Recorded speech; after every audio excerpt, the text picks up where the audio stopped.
Well, here's my little potato plant experiment. These guys wanted to grow in the winter, and they did.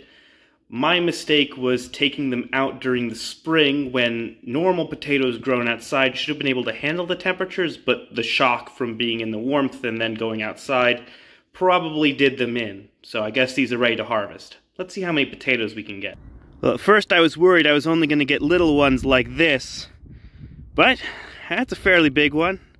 Good new potato size right there. Now this one right here doesn't quite look so good. This is probably diseased in some way, which means I definitely need to throw it out. And it's a little squishy, so yeah, this one's not good for eating.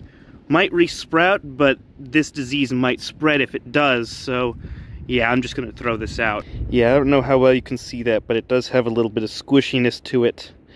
Might have just been the cold shock, might have been that it was trying to draw nutrients from it.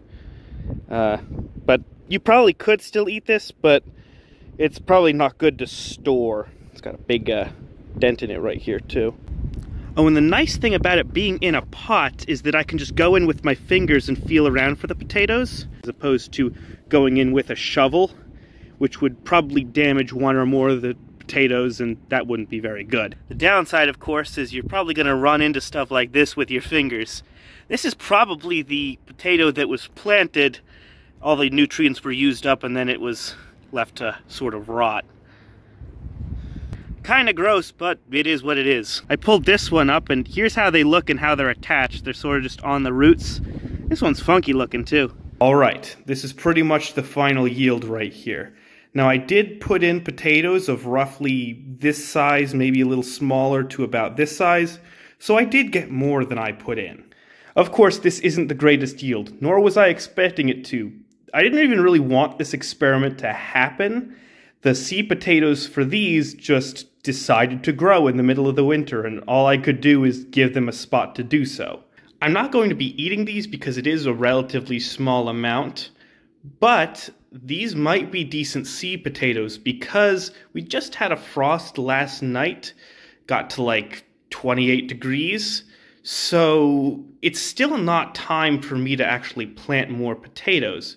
So these might actually be the ones that I put in the ground to create the next crop. Of course, if these are going to be the seed potatoes, they're going to need to eye up relatively quickly, but I think if I just put them in the same spot I did last time, they'll probably do so. Another reason why I don't want to eat these is because I want to continue the experiment that I started last year. Specifically, these grew in the forest. Well, the seed potatoes that spawned these grew in a forest, actually in quite substantial shade. And they grew underneath a hickory tree, which, when they came out of the ground, they had a very sweet, pleasant, nutty aroma. And unfortunately, I didn't get to taste them to see if it imparted anything on the flavor, but I really want to continue that experiment and see if it makes a really good potato.